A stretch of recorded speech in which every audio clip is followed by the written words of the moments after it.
Go. Alright, today I'll be talking to you about the stolen generation. The goals of this talk are that I present to you the story of the stolen generation and a couple of specific stories, that we identify both short-term and longer-term issues that the stolen generation created in Australia, and that we discuss educational strategies that are in place today designed to address some of the issues. So, the definition of the stolen generation is that it's a large group of Indigenous children between the years 1910 to 1970 who were forcibly removed at great distances from their Indigenous families and raised to fit into white society. And this was as a result of various government policies. So during these years, over 200 government-controlled missions and reserves across Australia were created, designed to control and contain Aboriginal and Torres Strait Island people. Their lives were controlled by the government and mission leaders. They had little to no control over their money. Their mail was censored or withheld. They were unable to leave the mission without written permission, and all Indigenous language, cultural and religious practices were prohibited. It was believed that the white race was superior and dominant. The Indigenous race was considered a dying race. However, with the exploitation of Aboriginal women, a growing population of what was termed half-caste took place. Under both the Protection Act, which was from 1909 to 1969, and the Assimilation Act, which was then from 1951 to 1962, Aboriginal and Torres Strait Islander children were forced to live in either missions or reserves. They were forced to act and live white. A statement from one of the children from the stolen generation. She says, "Growing up, we were told that if we work hard enough, we could be part of white society and we would be grateful for it." The effects of the stolen generation's experience have not been confined to these children and their families, but it continues to be felt through the generations that follow them. In 1937, A. O'Neill, who was the chief protector of the Aborigines, said this: "We have power under the Act to take any child from its mother at any stage of life. Are we going to have a population of 100 million blacks in our Commonwealth, or are we going to merge them into our white community and eventually forget that there were ever any Aborigines in Australia?" Another statement from 1937 from a conference at the Commonwealth of Australia says, "This conference believes that the destiny of the natives of Aboriginal origin, but not of the full blood, lies in their ultimate absorption by the people of the Commonwealth, and it therefore recommends that all efforts be directed to that end. The policy of the Commonwealth is to do everything possible to convert the half-caste into a white citizen." So assimilation took place between 1951 to 1962. It encouraged Indigenous people and migrants to take on Australian ways and customs. They had to move away from traditional life, culture and thinking and adopt white ways. The policy of removing mixed-blood children from Indigenous communities continued right up until the late 1960s. The main supporter of this policy was Paul Hasluck, and he was the Territories Minister, and that's his photo right there. During this time, children were abused sexually, physically and emotionally. They were lied to. They were punished for speaking their native language. They were not allowed to participate in any cultural or spiritual Aboriginal ceremonies, and basically were treated as slaves. So the impact has been huge. For a minute, we'll talk about the emotional impact. This is a photo of the gate at the Kinchela Aboriginal Boys Training Home, only, 16 miles from Kempsey. This home was established in 1924 and closed in 1970. The children were treated brutally in a sterile environment. There were beatings, they were sexually assaulted, they were numbered and not named. These children, many have been emotionally damaged for the rest of their lives. Albert Bartman, he was number 3. Have a little listen to his story.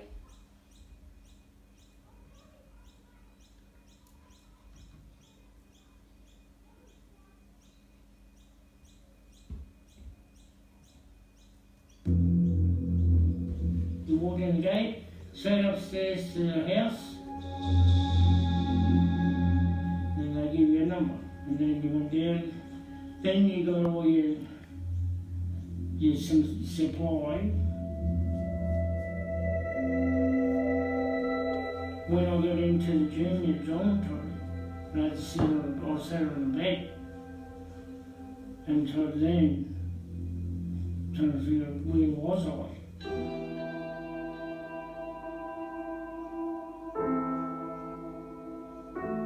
You were numbered.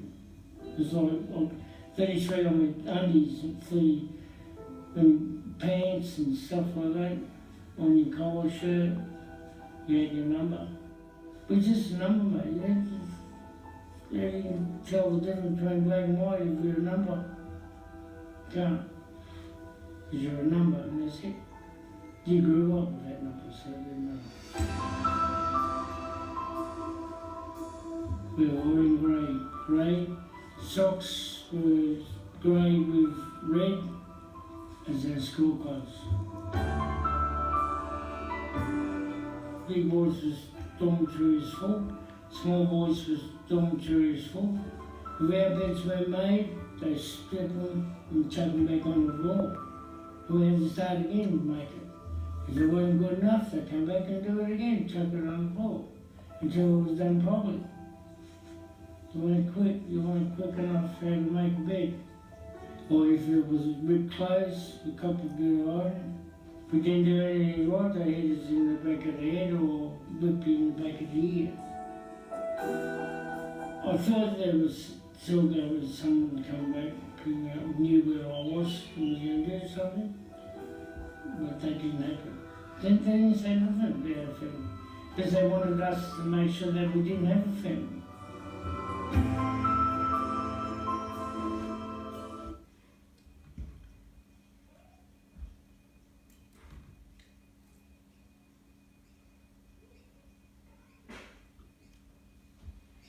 Albert Bartman was 3 when he was removed from his parents in Moree and he was taken to white people. At 6, he was put on a train and sent to Kinchilla, and that's where he became numbered. Now in his 60s, he says, "It's wrecked my life from there till now. I've not married, I can't go over to my own family because they don't accept you. I want to go back to Kinchilla where it all started from. That way it will break the hold it has on me." Let's also have a quick look at well-being. When racism occurs, there is a high incidence of depression, mostly post-traumatic stress disorder and suicide.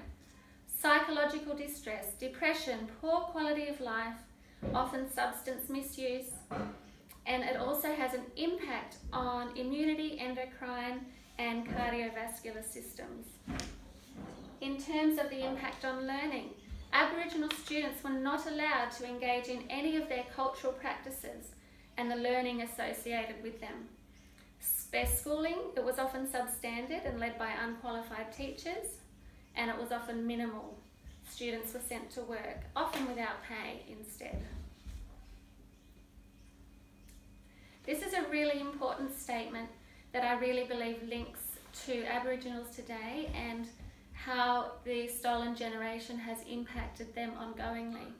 It says, "White people's devaluation of Aboriginal life, religion, culture and personality has caused the thinking about self and race that I believe is the key to modern Aboriginal thinking. It is my thesis that Aboriginal Australia underwent a rape of the soul so profound that the blight continues in the mind of most blacks today. It is this psychological blight, more than anything else, that causes the conditions that we see on reserves and missions, and it is repeated down the generations. Which brings us to our responsibility and how we have tried to make some initiatives in improving the situation. And I'm going to look at a couple of educational initiatives and critique them.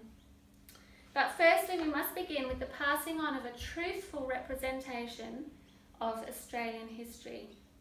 As teachers, we need to remember the history between Aboriginal and non-Aboriginal Australians and the unequal power relationship that exists between them. This relationship has had a significant impact on what has been and still is taught in schools. In 2009, a government initiative called Closing the Gap was established. This actually followed the national apology to the stolen generations, which was in 2008. The goals of Closing the Gap are to ensure access to early childhood education for all Indigenous 4-year-olds in remote communities within 5 years.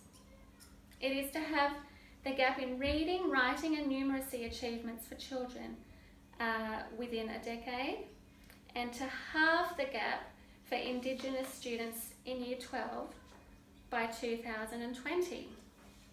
Now, let's critique this strategy.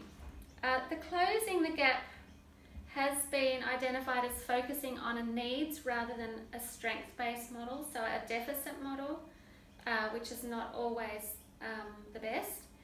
It meets the needs of the government rather than the aspirations of the Indigenous people themselves. And in 2016, only one of the 3 indicators was actually on track to be met, and that one was the third one, to halve the gap for Indigenous students in Year 12 by 2020. Another point to consider is that measures of success or progress for the Indigenous population really must only be defined by the Indigenous people themselves. And furthermore, that Indigenous people need their voice in Parliament and governance for structural inequalities to be addressed. The Australian curriculum itself is working towards improving the lives of Aboriginal students. They acknowledge that there is indeed a gap. The curriculum is designed for 2 things. Firstly, that Aboriginal and Torres Strait Island students are able to see themselves, their identities and their cultures reflected in the curriculum of each of the learning areas, so they can fully participate in the curriculum and can build their self-esteem. So why is this important? Aboriginal children need to see themselves in the pictures of the future that the teacher portrays. If not, it's difficult for them to engage or become passionate about their learning. There is a need for relevancy, and the cross-curriculum priorities do help to address this. The second curriculum initiative is that the Aboriginal and Torres Strait Island histories and cultures cross-curriculum priority is designed for all students to engage in reconciliation, respect and recognition of the world's oldest continuous living cultures. So it's only through passing on of the true stories of our Australian history, encouraging students to reflect, question, engage and form opinions that the students can be given the opportunity to reconcile, develop the respect and recognise the value of the Aboriginal and Torres Strait Islander cultures, which is very, very important. 2 examples of art helping students to question. From the National Gallery of Australia in Canberra, there's a lovely poem there. It says, "The child sits at his desk, twiddling a pencil, idly staring out the window. The teacher announces, 'Today we will learn about the Tasmanian Aborigines.' Mind snaps back to the present. The child leans forward, eagerly, attention given. The last Tasmanian Aborigine died in 1876. Hand goes up. teacher, I'm Aboriginal. How can you be? Blonde-haired and blue-eyed you are. So white you must be. But teacher, I am. Mum and Dad told me. No, you are not. That's the end of it. Mouth turns down. Eyes glisten and slowly fill. Yes, teacher, another lesson learnt of historical inaccuracies, closed minds and white impassivity. Art can provoke questioning.